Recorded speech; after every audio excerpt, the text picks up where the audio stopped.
ओम शांति। ओम शांति।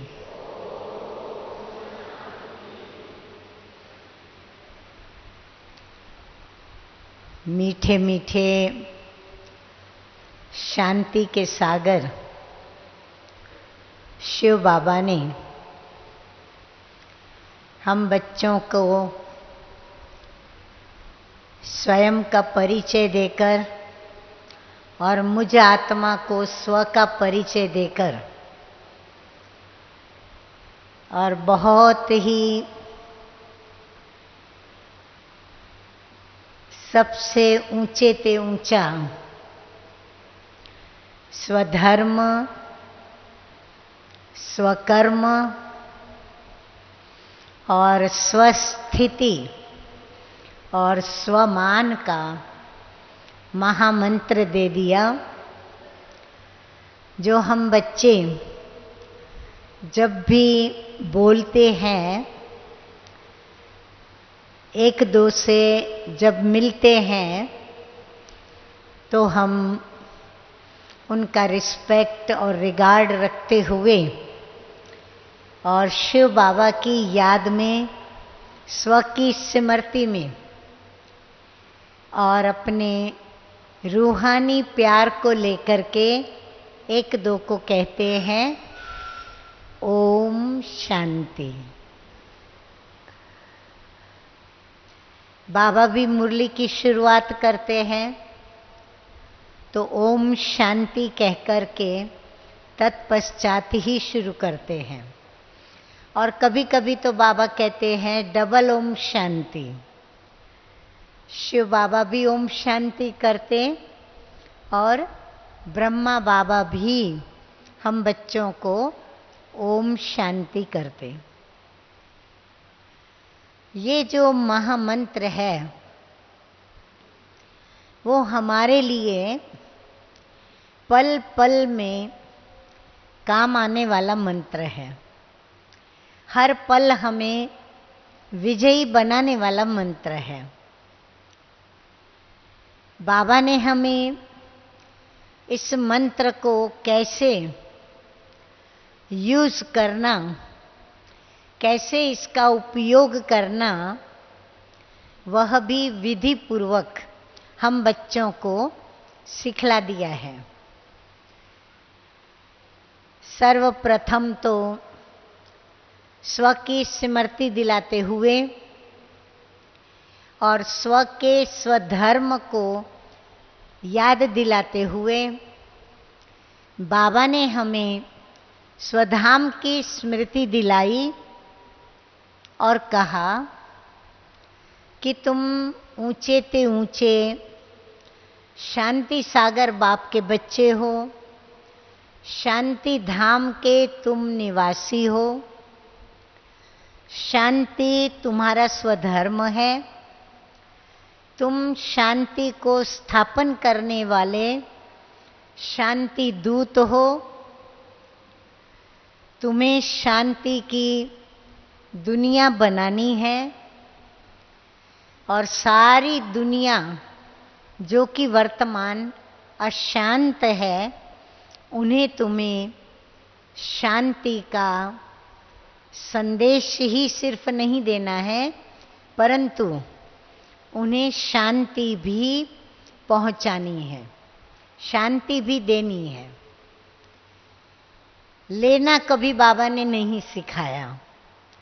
यदि लेना है तो बाबा से ही हम बच्चों को लेना है, परंतु वह भी बाबा ने कहा कि भक्ति मार्ग के भक्त बनकर या फिर भिखारी बनकर के नहीं लेना है, क्योंकि हम बेहद के जो दाता हैं, वरदाता हैं, हम उस दाता के बच्चे हैं और उसके बच्चे होने के नाते हमारा हक बनता है और हमारा अपने बाबा के पास जो भी वर्षा है उसके हम अधिकारी बच्चे हैं।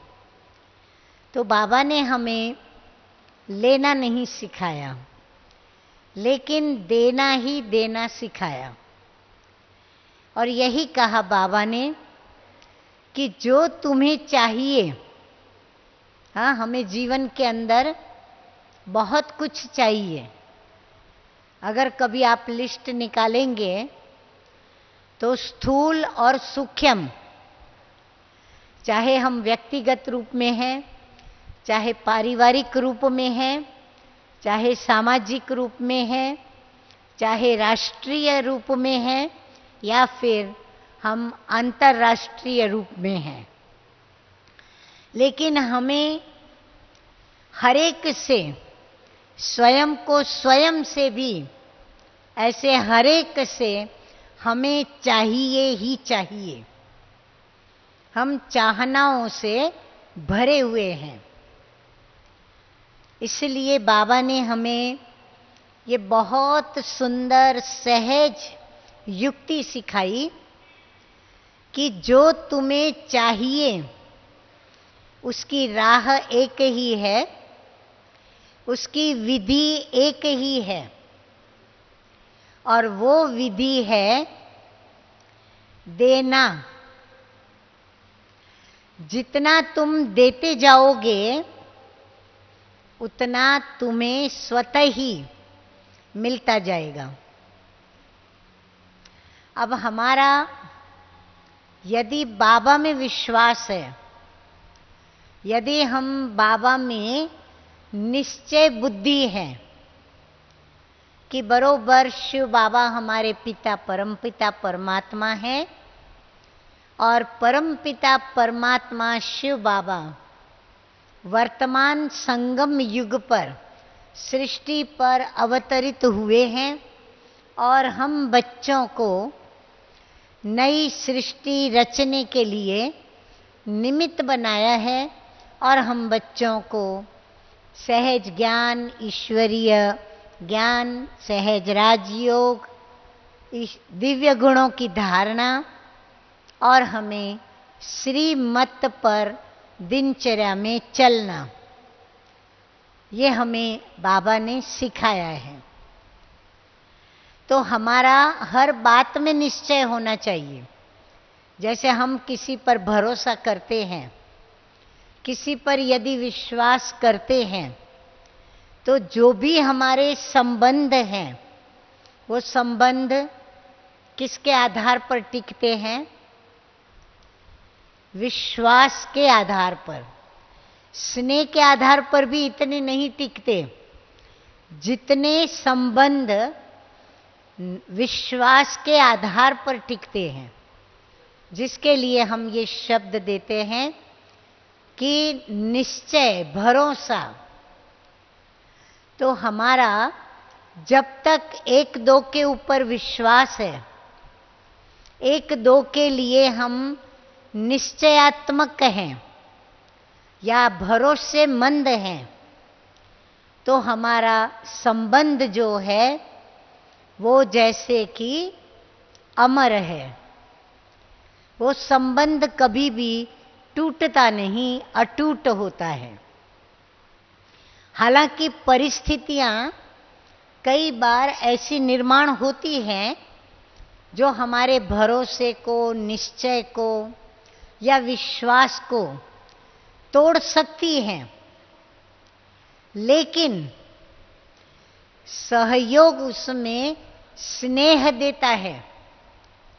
तो स्नेह, सहयोग और निश्चय, ये मिलकर के हमारे उस भरोसे को, निश्चय को, विश्वास को न टूटने देते हैं, न हम तोड़ते हैं, ना ही कोई तोड़े तो वो उसमें विजयी होता है। कई बार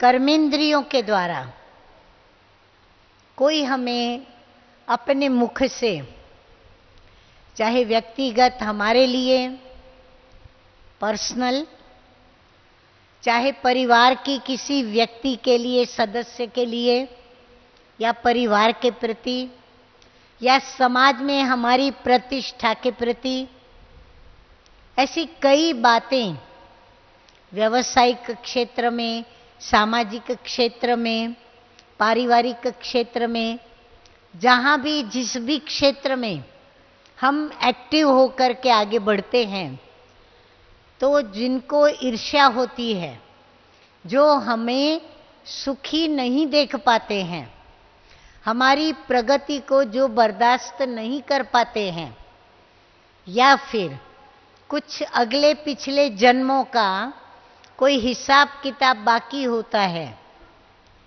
या उनको हमसे अधिक आगे बढ़ना होता है, या फिर कभी अनायास, अचानक, या हमारी भी जानकारी के बाहर, हमें भी कभी कभी पता नहीं होता कि हमारे किस बोल ने, किस वाक्य ने, या किस व्यवहार ने इनको दुख पहुंचा दिया या इनकी इंसल्ट कर दी।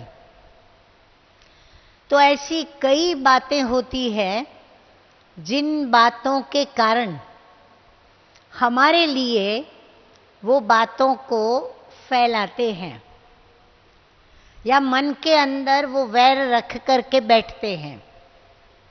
कितने वर्षों पूर्व होने वाली बात भी कई याद रख के बैठते हैं, और वो इंतजार करते रहते हैं कि जब मौका आएगा तब हम उनका बदला ले लेंगे, और वो वैर को अंदर ही अंदर पालते रहते हैं।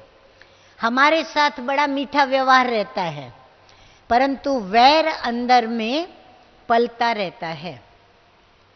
आप सभी मेरे ख्याल से कहीं ना कहीं किसी न किसी बात के इसमें अनुभवी भी हैं, और मुझसे भी ज़्यादा अनुभवी होंगे आप, क्योंकि आप तो घर गृहस्थ में रहते हुए मीठे मीठे बाप दादा के अति लाडले, आदर्श मूर्त और मिसाल स्वरूप ऐसे बाप दादा का नाम बाला करने वाले पवित्र युगल मूर्त हो, जिसमें बाप दादा ने कितना विश्वास रखा हुआ है, और उस विश्वास से आप साक्षी दृष्टा बन करके अपनी साक्षी स्वरूप की स्थिति में आप चल रहे हो।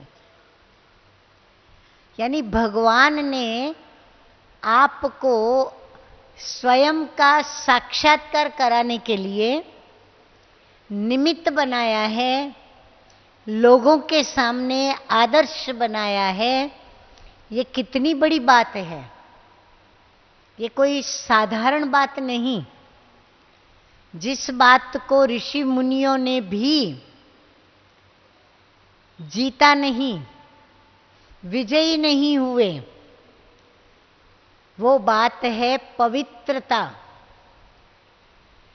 तो पवित्रता के सागर बाप में आपने विश्वास रखा, और उसकी श्रीमत में आपने विश्वास रखा, और स्वयं परमपिता परमात्मा ने मुझे यह श्रीमत दी है, आज्ञा की है, और इसीलिए मुझे प्रभु की आज्ञा का पालन करना है। इस बात को याद रखते हुए आप सभी ने, हमने एक वायदा किया प्रभु के साथ कि हम पवित्र रहेंगे, आजीवन ब्रह्मचर्य व्रत का पालन करेंगे, और पवित्र दुनिया जो बाबा आप स्थापन कर रहे हो, हम भी पवित्रता का सहयोग आपको देंगे, पवित्र रहकर। और इस ही पवित्रता को लेकर के आप आज होवनहार लक्ष्मी नारायण का स्वरूप बन करके और अपने जीवन को बड़े सुखों में चला रहे हो। हालांकि आपके सामने भी कई ऐसी आपको डगमगाने वाली, आपको हलचल में लाने वाली, आपकी धारणाओं से आपको गिराने वाली, आपकी स्थिति को बिल्कुल हिला के रख देने वाली परिस्थितियां निर्माण हुई होंगी। आपको बड़ी भारी युद्ध करनी भी पड़ी होंगी, कईयों को नहीं भी करनी पड़ी, परंतु कईयों को बड़ी भारी अपने अपवित्र पतित स्वभाव और संस्कारों के साथ युद्ध भी करनी पड़ी होगी। और युद्ध करते करते कई बार स्वयं में भी आपको संशय पैदा हुआ होगा, अपना आत्मविश्वास भी हलचल में आया होगा, आप काफी डगमग हुए होंगे, डिस्टर्ब हुए होंगे, मूड आउट हुआ होगा, और उसके कारण आपको काफी अंदर ही अंदर गुस्सा भी आया होगा, अंदर ही अंदर आप जलते भी रहते होंगे, अंदर ही अंदर स्वयं पर भी आप चिढ़ते होंगे, स्वयं के स्वभाव संस्कारों से भी चिढ़ते होंगे, घृणा आई होंगी, नफरत आई होंगी, फिर बाबा के ऊपर भी चिढ़े होंगे कि ना बाबा मिलता ना ये झंझट होती। ऐसे कई प्रकार की परिस्थितियां निर्माण हुई होंगी, परंतु बाबा कहते हैं शाबाश मेरे बच्चे, शाबाश, वाह मेरे बच्चे वाह। बाबा जब भी आते हैं तो हम बच्चों के लिए यही गीत गाते कि वाह मेरे मीठे बच्चे वाह, वाह मेरे लाडले बच्चे वाह, वाह मेरे मीठे बच्चे आपका ड्रामा में पार्ट वाह। हाँ, ऐसा ही नशा आप सभी को रहता है। हाँ, यदि रहता है तो आप हाथ उठाएंगे बड़े प्यार से, क्योंकि बाबा ने बड़े प्यार से पाला है आपको। भले हम उस प्यार को इतना उठा नहीं पाए उस समय, क्योंकि युद्ध का समय होता है ना, तो युद्ध के समय पर कोई प्यार की बात करे तो उस समय जचती नहीं है। जैसे घर में देखो, कोई आपका व्यवहार में शादी का प्रसंग हो, लड़के की शादी हो, लड़की की हो, पोतरे की हो, पोतरी की हो, बहन की हो, भाई की हो, या भाई के लड़के लड़की की हो, मतलब शादी का बड़ा भारी उमंग वाला प्रसंग हो, और ऐसे टाइम पर यदि कोई घर का सदस्य आपसे आकर के किसी बात के लिए खिटपिट करे, झगड़ा करे, वाद विवाद करे, तो आपको उस समय कैसा लगता है? आपको उस समय वो बातें अच्छी नहीं लगती है। कोई समस्या लाके खड़ी करे, जिस समस्या का हल उनको अभी नहीं चाहिए, जिसको बाद में शांति से बैठ करके सुलझा भी सकते हैं, परंतु वो उस समय आकर के कस समय पर बिना समय देखे अगर वो बात करते हैं तो क्या लगता है? अच्छा नहीं लगता। फिर उनको बताया जाता है कि ये बात अभी नहीं करनी है, और उसका मूड जाता है, वो डिस्टर्ब हो जाते हैं। या ऐसे टाइम पर कोई निराश होता है, उदास होता है, पूरा सहयोग उमंग उत्साह से नहीं देता, तो भी उस समय वो बात अच्छी नहीं लगती कि भाई ये समय काम का है, इस समय कोई नाराजगी दिखाने का या नाराजगी से बदला लेने का समय नहीं है। सब कुछ भुला करके सभी को मिल करके और क्या करना होता है? प्रसंग को उमंग उत्साह से सफल करना होता है। तो आप हर बात के अनुभवी हो चुके हो।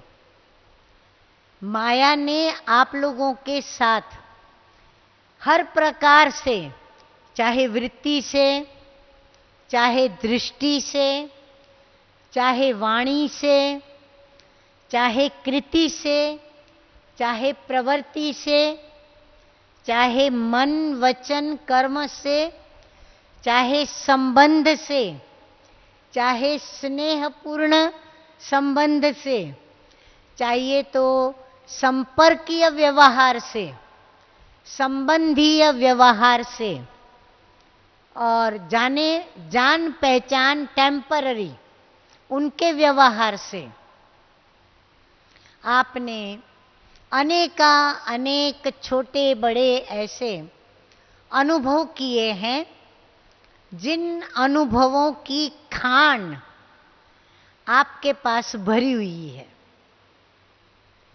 इसलिए आप अनुभवी हैं, और आप अनुभवी होने के कारण बाबा आपको दुनिया के आगे, दुनिया के शोकेस में आपको सैंपल के रूप में रखा हुआ है कि आपको देखकर प्रभु के कार्य को वो समझेंगे। प्रभु कितना सर्वशक्तिमान है, प्रभु कितनी मदद करता है, प्रभु कैसे हिम्मत वाले बच्चे पैदा करता है, कैसे चैलेंज उठाने वाले प्रभु के बच्चे होते हैं, कितने निडर होते हैं, कितने बलवान होते हैं। ये सब साक्षात्कार प्रभु के गुणों का और शक्तियों का किसके द्वारा होता है? आप लोगों के द्वारा होता है। तो ये अपनी महिमा, उसकी लिस्ट जो है ना, आपके ऊंचे भाग्य की सदा बना के रखो अपने पास। जब जब आपको ये विचार आए कि मैं कितनी भाग्यशाली आत्मा हूं, तभी वो लिस्ट में ऐड करते जाओ। अब आगे बढ़ना है, और आगे बढ़ भी रहे हैं। अब आगे क्या बढ़ेंगे? अभी बाबा ने हमें पहले से ही कई बातें हमको बता दी हैं। क्या बातें बताई हैं बाबा ने? तो बाबा ने हम बच्चों को आने वाला भविष्य दुनिया का, आने वाली हमारे सामने की परिस्थितियां,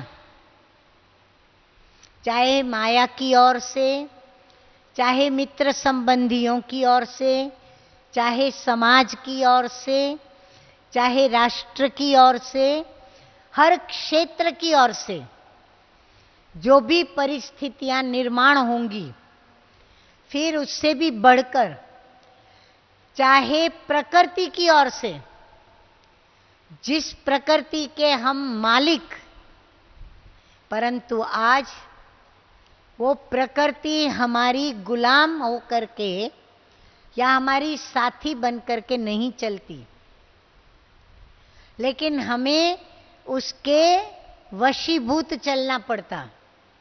ऐसे ही हम मायापति, लेकिन माया हमें अभी अपने वश में रखते हुए चलाना चाहती है। तो ये आने वाली जितनी भी परिस्थितियां हैं, चाहे कर्म भोग, अपने किए हुए कर्मों की सजाएं, चाहे वो भूल है, चाहे वो छोटी भूल है, चाहे बड़ी भूल है, चाहे छोटा हिसाब किताब है, चाहे तो बड़ा हिसाब किताब है, चाहे छोटा पाप है, चाहे तो किया हुआ महापाप है, या फिर हमने पाप नहीं किया, हमने भूल नहीं की, परंतु हमने किसी की भूल देखी, फिर भी जिनको बताना चाहिए उनसे छिपाया। हमने गलत काम नहीं किया, परंतु जिन्होंने गलत काम किया, जिनको हमें रोकना चाहिए, हमने रोका नहीं। उसी प्रकार कोई ने झूठ बोली, जबकि वो सच बोल सकते थे, फिर भी स्वभाव संस्कार के वश झूठ बोला, और उस समय हम सच बता करके उसे भी मुक्त कर सकते थे, स्वयं को भी अपने ऊपर कोई बोझ चढ़ाने नहीं दे सकते थे, तो भी हम वहां चुप रहे। ऐसी कितनी परिस्थितियां आई होंगी जहां हमें साथ देना नहीं चाहिए था, हमने साथ दिया।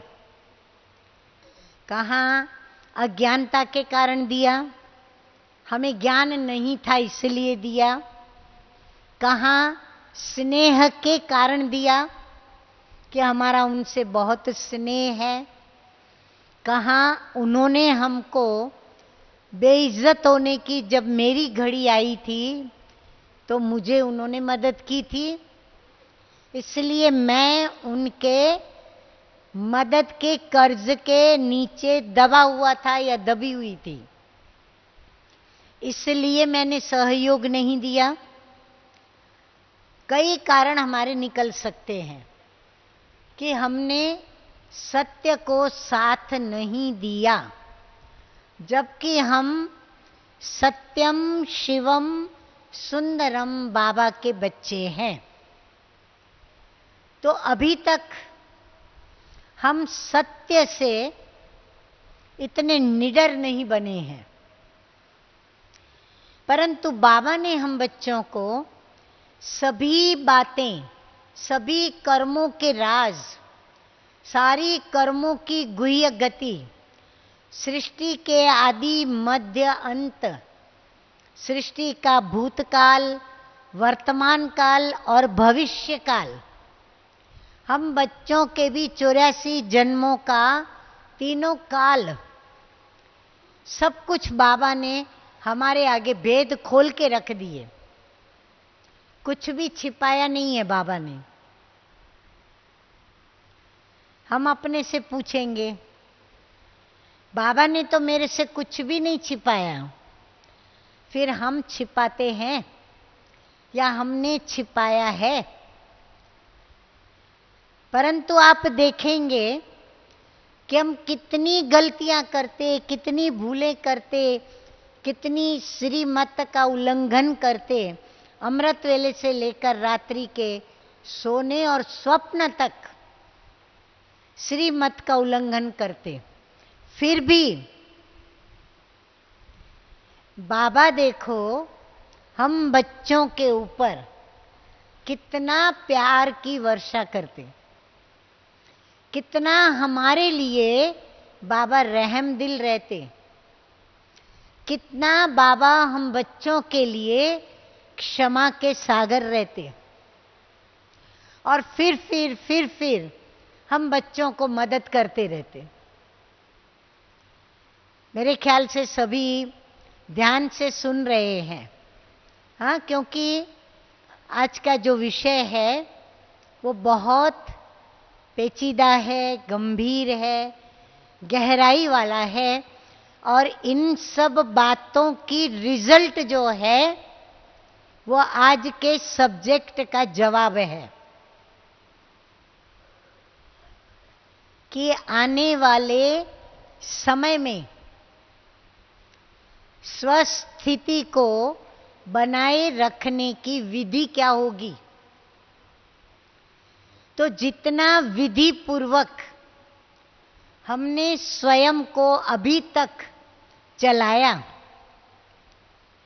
और सक्सेस हुए हैं, तो सक्सेस होने के जो भी कारण हैं वो नोट करके रखो कि आप क्यों सक्सेस हुए, कितने मानसिक तूफान आए, कितना आपको गिराने वाली परिस्थिति, अगर एक सेकंड में आप उस परिस्थिति में बाबा का हाथ और साथ छोड़ते, एक पल के लिए, कहते हैं ना, नजर हटी, सावधानी हटी तो दुर्घटना घटी। तो बहुत बड़ी भारी ऐसी दुर्घटना हो सकती थी जो आपको जिंदगी भर पश्चाताप करते रहना पड़ता। लेकिन आप ऐसे महावीर हैं, महारथी हैं, बहादुर हैं कि आपने अपनी बहादुरी नहीं छोड़ी। महारथीपन की जो महानता है उसका त्याग नहीं किया, और आपने हिम्मत नहीं हारी। भले गिरे मनसा से, कई बार गिरे होंगे, लेकिन बाबा की यह बात आपने याद रखी कि बाबा से वायदा किया है, बाबा से प्रतिज्ञा की है, और बाबा में मेरा विश्वास है, निश्चय है, प्यार है, तो मैं वायदा तोड़ नहीं सकती। और बाबा के मीठे मीठे बोल गीतों के रूप में, मुरली के रूप में, या कभी निमित्त दादी दीदियों ने, बड़ी बहनों ने जो क्लासेस कराए, उनकी पॉइंट्स शस्त्र के रूप में सामने आई, और उनको याद करते हुए आपने अपना शस्त्र चलाया और आप विजयी हुए। क्योंकि आप में निश्चय था ये कि विजय मेरा जन्म सिद्ध अधिकार है। क्यों? क्योंकि बाबा मेरा साथी है, बाबा का हाथ मेरे हाथ में है, वो आपने छोड़ा नहीं। और ये बाबा के बनाए हुए गीत, हमें उन राहों पर चलना है जहां गिरना और संभलना है। पर हम गिर करके बैठ नहीं गए, हार करके माथे पर हाथ देके पश्चाताप करते हुए बैठे नहीं, लेकिन गिरे, संभले। भले कभी किसी ने संभाला, कभी किसी ने संभाला, कभी आपको अपनी लौकिक पत्नी ने संभाल लिया, कभी लौकिक पति ने पत्नी को संभाल लिया, लेकिन एक दो के सहयोगी बन करके गिरे परंतु संभल गए, और फिर उठ करके खड़े हो गए, और खड़े हो करके और आगे कदम बढ़ाने लगे। कभी कदम थोड़े पीछे भी हुए, लेकिन आप अक्सर देखेंगे कि जब भी फास्ट दौड़ना होता है तो पहले क्या किया जाता है? पहले थोड़ा पीछे जाना होता है, और फिर हम लंबे से दौड़ते हैं। तो जितना हम पीछे से आकर के दौड़ते हैं, उतना हम फास्ट दौड़ने लगते हैं। तो हर भूल ने क्या किया? आप जीवन दर्शन अपना करोगे, हर भूल ने आपका भला किया। हर ठोकर ने आपको ठाकुर के नजदीक लाया, और हर कर्म में जहां जहां आपकी हार हुई, वो हार नहीं थी, लेकिन बाबा की तरफ से विजय की वो माला थी, विजय का हार था। हर तूफान आपके लिए तोहफा बना, सौगात बना आपके लिए। बोलो, ये अनुभव किए आपने? अगर ये सारे अनुभव आप ही के मैंने वर्णन किए तो हाथ उठाइए। देखो, सभी मेजॉरिटी हाथ उठा रहे हैं। यदि ये अनुभव नहीं आए तो अब आगे के लिए सावधान हो जाइए। अब आगे के लिए हमें क्या सावधानी रखनी है?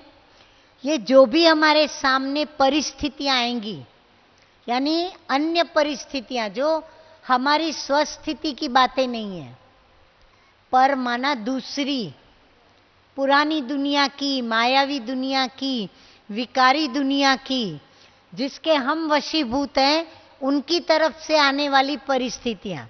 जैसे वर्तमान समय प्रकृति में वर्षा ऋतु का समय चल रहा है, मौसम बारिश का है, तो बारिश इतनी सब जगह पड़ रही है, कहाँ तो बिल्कुल नहीं पड़ रही है, दुष्काल है, खेती सूख रही है, अनाज नहीं उग रहा है, खेडूत बेचारा, किसान बेचारा आसमान की ओर एक टिक देख रहा है कि वर्षा हो, वर्षा हो, बादल आए, बादल आए। बादल आते भी हैं लेकिन धोखा देके चले जाते हैं, बरसाए बिना, बरसे बिना चले जाते हैं। और कहाँ देखो तो इतनी अति वर्षा हो रही है कि समुद्र की लहरें उछल रही हैं 8, 10, 12 फुट। और कहाँ देखो तो नदियां, गुजराती में कहते हैं गांडी तूर, पागल बन करके बह रही है। और इतना नुकसान तेज गति से बहने में कर रही है। आसाम, उड़ीसा और अभी अभी महाराष्ट्र के अंदर एक महाड़ करके गांव है, जहां पर भी एक पुल टूट गया, बांध टूटा और कई मोटरें, ट्रकें, बसें उसके अंदर गिर गई। अंदर जो थे वो अंदर के अंदर ही खत्म हो गए। नदियां तो गांव के गांव बहा के ले जाती हैं। जब धरतीकंप होता है तब भी घरों के घर क्या, लेकिन गांव के गांव धरती में समा जाते हैं। जब ज्वालामुखी फटते हैं तब भी गांव के गांव खत्म हो जाते हैं। जब साइक्लोन आता है, हाँ, हवा का जब तूफान आता है जो गोल गोल गोल नहीं घूमता है, जो इंसान तो क्या लेकिन मोटरों को भी गोल गोल घुमाता है, उठा लेता है। जब ऐसा साइक्लोन आता है तो भी कितना नुकसान होता है। उसी प्रकार आकाश फटता है, बिजली गिरती है, तो ये पांचों ही तत्व अब क्या कर रहे हैं, अपना रुद्र रूप दिखा रहे हैं। अब ऐसे समय पर हम यदि ये सोचें कि भले नदी में बाढ़ आए, मेरा घर नदी के किनारे है, हमें तो कुछ नहीं होगा, ऐसा हो सकता है? क्या विचार है आप लोगों का? ऐसा होगा? अनाज महंगा है तो क्या बाबा के बच्चों के लिए अनाज सस्ता है? हाँ या ना? नहीं। नदी में बाढ़ आई तो क्या आपके घरों में पानी नहीं भरेगा? हाँ या ना? भरेगा या नहीं? भरेगा। अगर धरती कंप होगा तो क्या धरती हिलेगी? तो जहां लौकिक घर बना हुआ है, जिसको बाबा कहते हैं आपकी ऑफिस है, वो क्या वो घर नहीं हिलेगा? हिलेगा। तो सब कुछ होगा हमारे साथ। लेकिन लेकिन लेकिन ध्यान से सुनना, जो योग युक्त बच्चे होंगे, जो धारणा मूर्त बच्चे होंगे, जो श्रीमत का पालन करने वाले बच्चे होंगे, जो बाबा के दिल तख्त नशीन बच्चे होंगे, वो किसी ना किसी विधि से क्या होंगे? बच जाएंगे या उन लोगों के साथ खत्म हो जाएंगे? बच जाएंगे। ये एक ऐसा अचानक जादू होगा कि वो बच्चे बच जाएंगे। देखो, ट्रेन लेट हो जाती है, कई बार के कईयों को अनुभव होंगे, जो ट्रेन में आते हैं, बसों में आते हैं, प्लेन में आते हैं, उनको यह अनुभव होगा कि कई बार हम बड़े उमंग उत्साह से बहुत अच्छी तैयारी करके समय पर निकलते हैं, फिर भी किसी न किसी अन्य के कारण से या अन्य कारणों से हम अपने समय को चूकते हैं, हम समय पर नहीं पहुंच पाते हैं। जिनका भरोसा है बाबा पर, जिनका आत्मविश्वास है बाबा के कारण अपने पर, वो क्या सोचते हैं? जो होगा वो अच्छा ही होगा।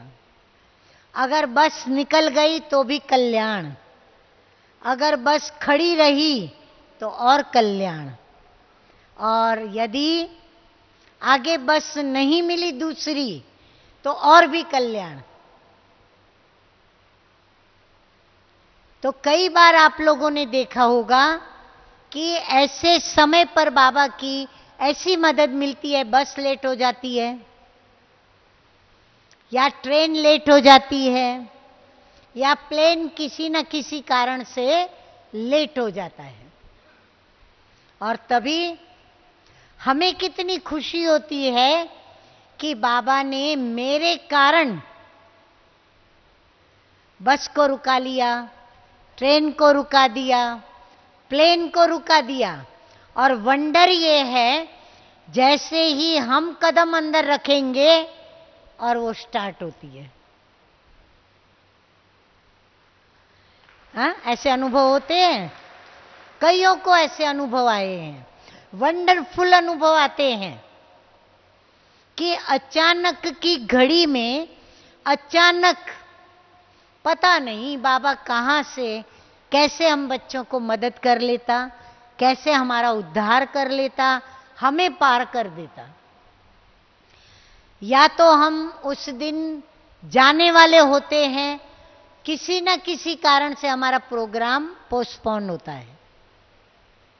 हम जिस फ्लाइट में बैठने वाले होते हैं वो फ्लाइट कैंसल होती है, या हम कैंसल कर देते हैं, या कोई रीजन ऐसा खड़ा हो जाता है कि हम उस दिन जाते नहीं हैं, और फिर समाचार मिलता है कि इस टाइम पर ये फ्लाइट उसका एक्सीडेंट हो गया। तब हम अपने अंदर कितने खुश होते हैं और कितना बाबा को शुक्रिया शुक्रिया शुक्रिया करते हैं, क्योंकि ये सारा करा कराया खेल किसका है? ऊपर वाले का। हम उसकी कठपुतलियां हैं। तो हमें विधि क्या बनानी है उसकी? विधि बड़ी सहज है। हमें निरंतर बाबा की याद में सच्चे दिल से ये अभ्यास करते रहना है कि एक बाबा मेरा, मैं उसी को याद रखूं और अपनी देही अभिमानी स्थिति में मैं काम करूं। अगर जरा भी मेरा विनाश के समय किसी पदार्थ, चीज या व्यक्ति में मोह रहा, तो उस समय क्या आप ये सोचेंगे कि अरे कबट में मेरी तिजोरी के अंदर पैसों की गठरी रखी है, मैं निकाल के फिर जाऊं? जब तक आप वो चाबी लेंगे, निकालेंगे, करेंगे, तब तक तो आपका विनाश भी हो सकता है। उस समय तो क्या करना होता है? अपनी जान को बचाना होता है। और यदि योग युक्त होंगे तो हमें पहले से टच होगा, पहले से बाबा हमें कैच करवाएंगे कि बच्चे आज तुम यहां निकल जाओ। अचानक आपको फोर्स आएगा कि बस यहां से निकल जाओ। बाबा ने मुरलियों में चलाया हुआ भी है, जब ऐसा विनाश का समय आएगा कि ट्रेनें बंद हो जाएंगी, बसें बंद हो जाएंगी, रास्ते बंद हो जाएंगे, प्लेन भी बंद हो जाएंगे, तो हमारा क्या होगा?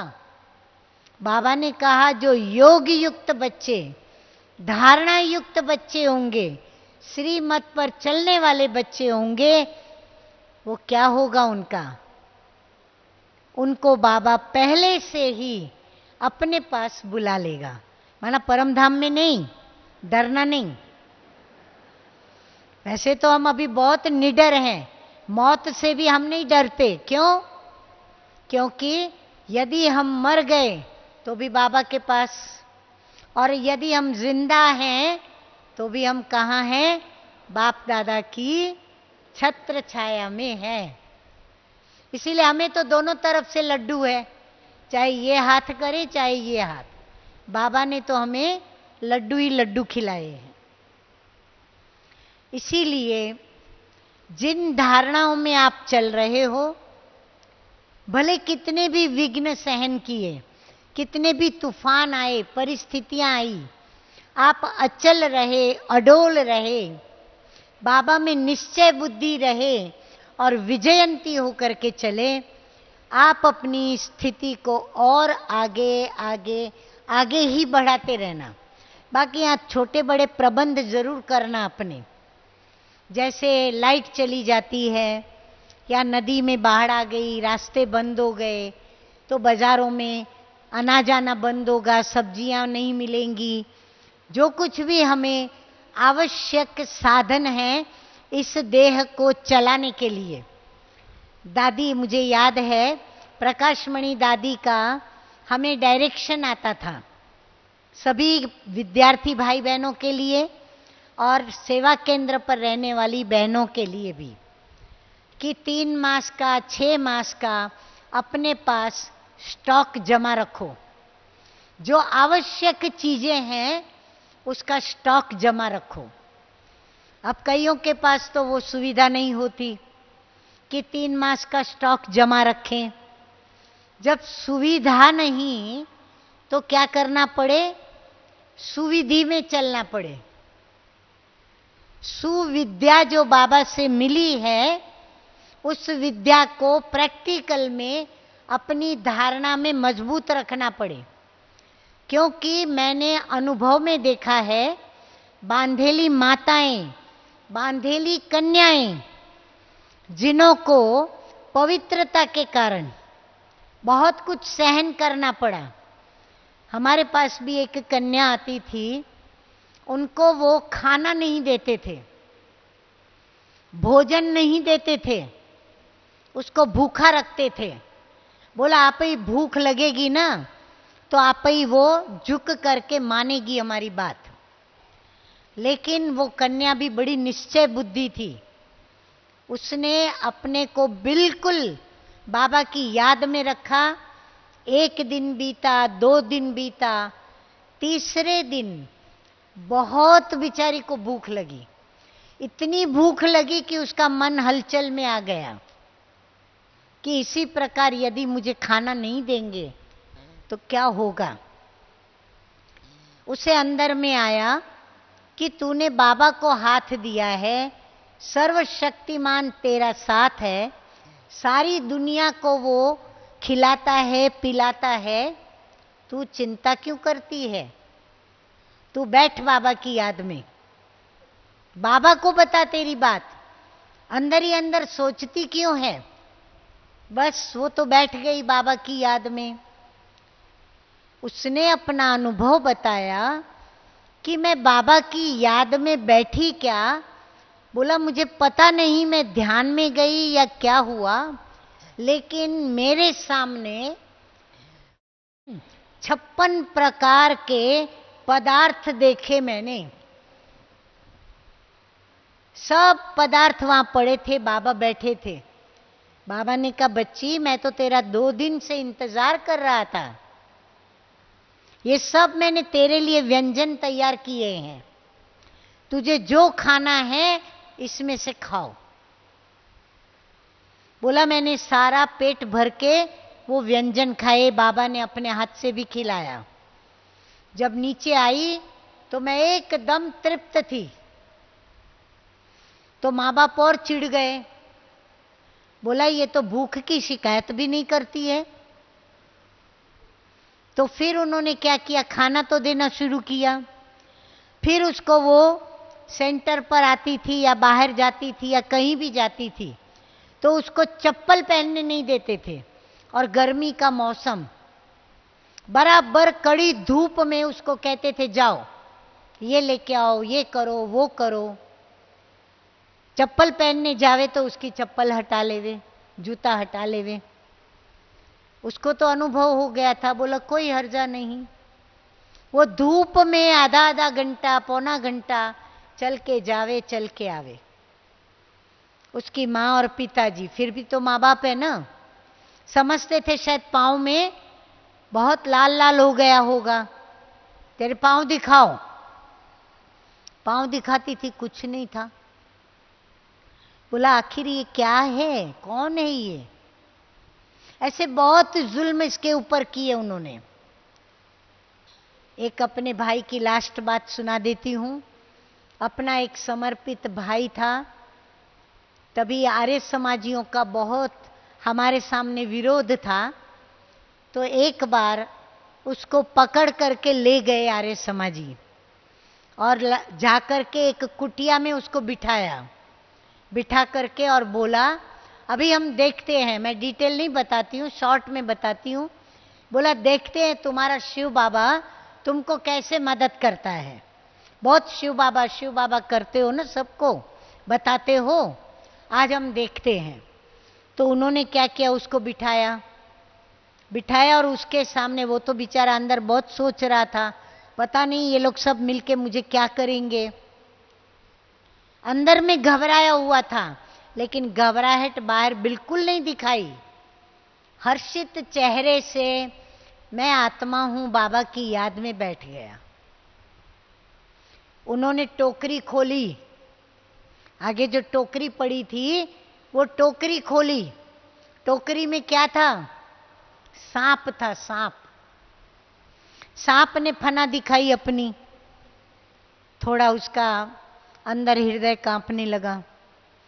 वो जोर से बाबा को याद करने लगा, बाबा ये तो सांप है। उन्होंने सांप को थोड़ा हिलाया तो सांप बाहर निकला। जैसे जैसे उसके समीप आता गया, वो जोर से बाबा को याद करता गया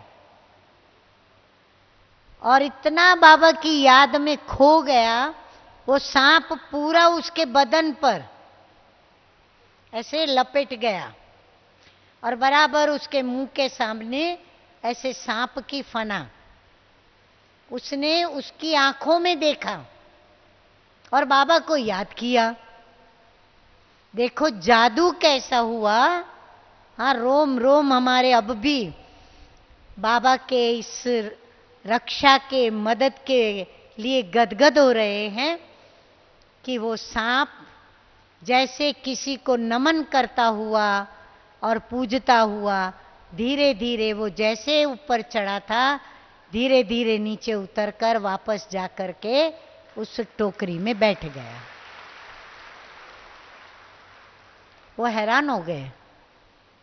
उसी शहर गांव में जहां ब्रह्मा कुमारियों का आश्रम था, छिप कर के रात्रि को जाकर के पानी की टंकी जो होती है ना ऊपर, जिसमें से हमें पानी आता है और हम पानी भरते हैं पीते हैं, उसमें जहर डाल दिया ताकि सुबह सुबह उठेंगी बहनें, जल पिएंगी और शरीर छोड़ देंगी।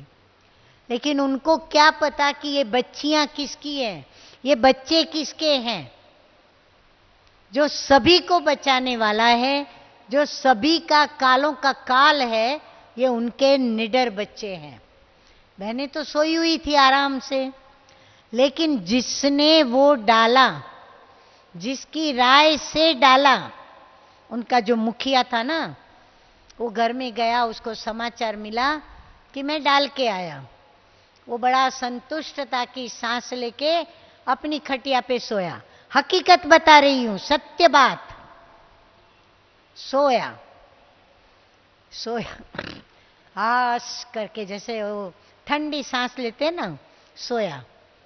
लेकिन जैसे ही सिरहाने पर अपना सिर रखे, उसकी खटिया उछली, वो गिर गया। वो सोचने लगा क्या हुआ। फिर उठ के खड़ा हुआ, फिर सोया, फिर खटिया ने उसको गिरा दिया। ऐसे 3 बार हुआ। फिर वो नीचे बैठ करके सोचने लगा कि ये क्या हो रहा है।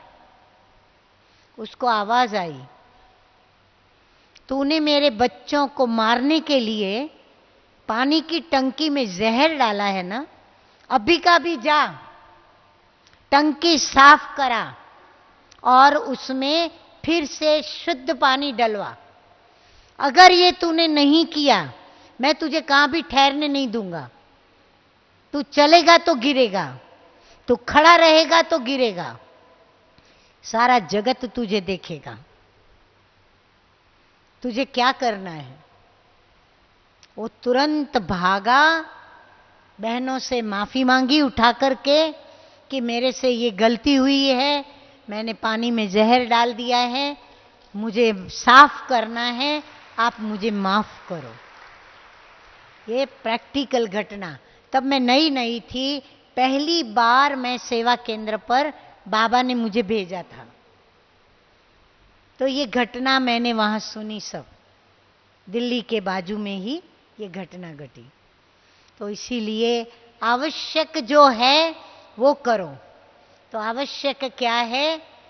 बाबा तू मेरा और मैं तेरी, मैं आत्मा तेरी हूं।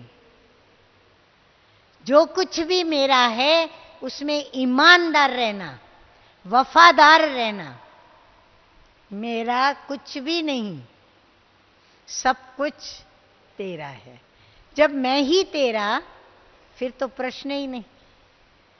तो बस बाबा की लगन में ऐसे मगन रहो, बाबा की याद की ऐसी स्नेह की ज्योत जगाओ, लाइट। ऐसा याद की लगन में आप मग्न हो जाओ कि कुछ भी उस समय हमें याद न आए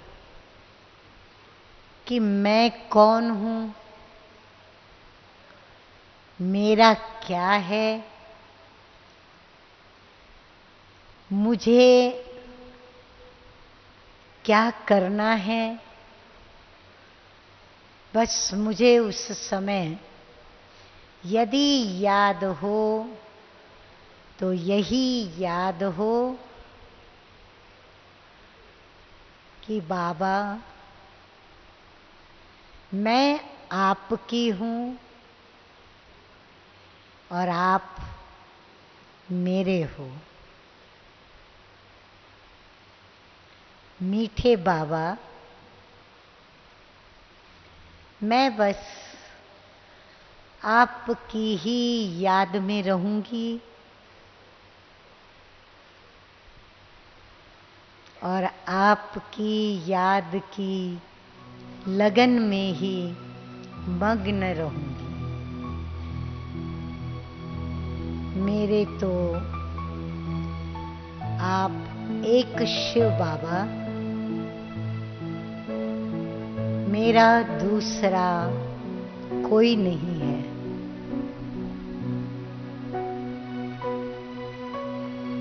मैं कितनी न पद्मा पदम भाग्यशाली, सौभाग्यशाली आत्मा हूं। आपने मुझे अपना बनाया है, अपने दिल तख्त पर बिठाया है। आपकी छत्र छाया में आप मुझे पालना दे रहे हो। मुझे कितनी शक्तियां दी, आपके समान मुझे पावन बना रहे हो। कितना बेहद का ज्ञान देकर मुझे त्रिकाल ज्ञानी बनाया, त्रिकालदर्शी बनाया और मुझे तीनों लोकों का मालिक बनाया। आपने मुझे ब्रह्मा बाबा के द्वारा नया जन्म और नया पावन जीवन दिया, और उस जीवन में आपकी आज्ञा पर चलने का, श्रीमत को पालन करने का बल दिया, शक्तियां दी। मेरी कितनी गलतियां, कितनी भूलें, कितने छोटे छोटे पापों को आपने क्षमा किया। ओ रहम दिल मेरे बाबा, ओ क्षमा के सागर मीठे बाबा, ओ मेरे प्यार के मीठे मीठे सागर प्यारे बाप दादा। ब्राह्मण क्या बनाया, लेकिन मैं ब्राह्मण आज आपकी यादों में जैसे पावन ज्ञान और योग के पंख लेकर के उड़ कर के आपके पास सुख्यम वतन में पहुंचा हूं, फरिश्ता बन करके।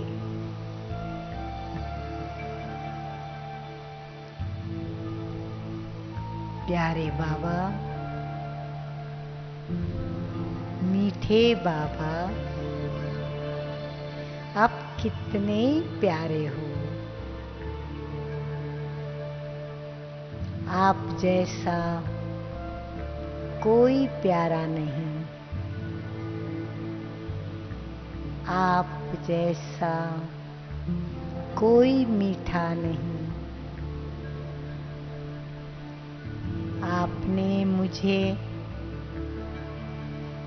स्वधर्म में स्थित कराने का अभ्यास करा के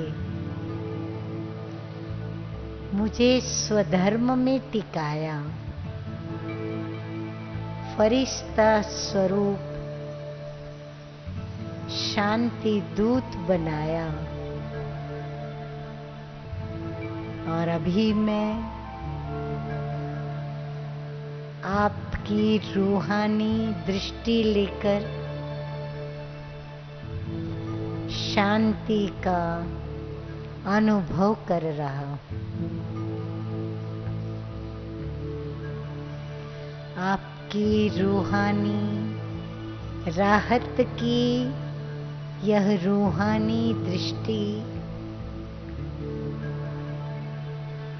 कितनी वरदानी है, कितनी शक्तिदायिनी है। आपके इन रूहानी नेत्रों से, आपकी रूहानी नजरों से मैं निहाल हो रहा। बस आपकी याद में, आपके सन्मुख, आपके नेत्रों से चारों ओर से स्नेह ही स्नेह बरस रहा है।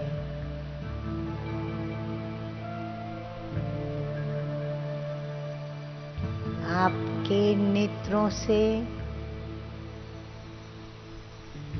शक्ति की किरणें पूरा मेरे को समर्थवान बना रही हैं।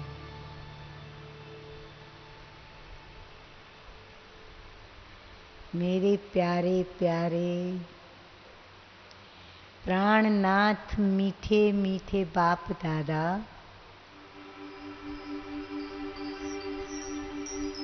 आपको देखकर मैं भाव विभोर होकर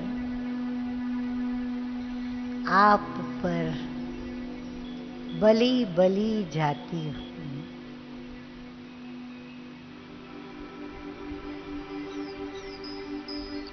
ओहो मीठे बाबा,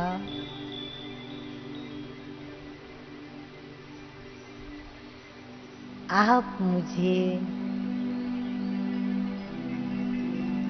अपने हाथ में मेरा हाथ थाम कर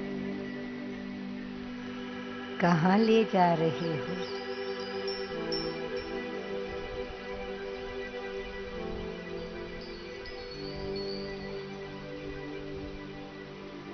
आप मुझे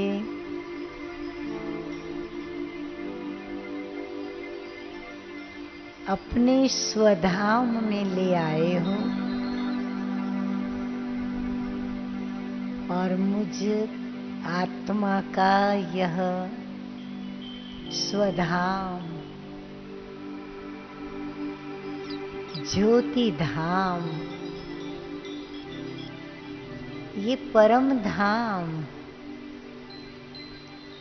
ये शांति धाम, मेरा अपना घर, विश्राम घर।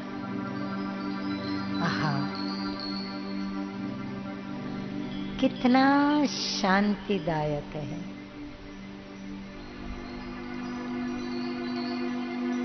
चारों ही ओर शांति ही शांति छाई हुई है।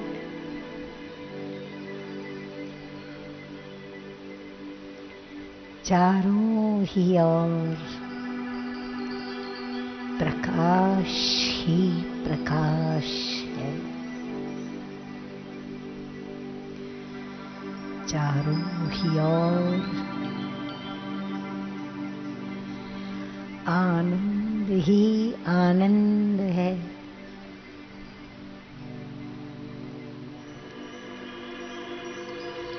मैं हूँ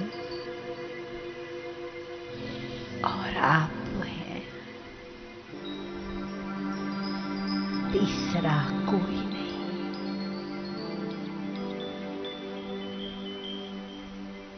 शांति है, परम शांति।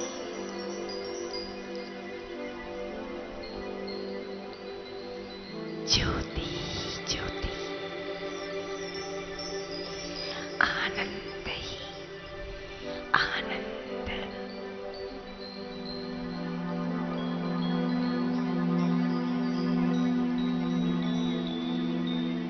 शांति शांति शांति।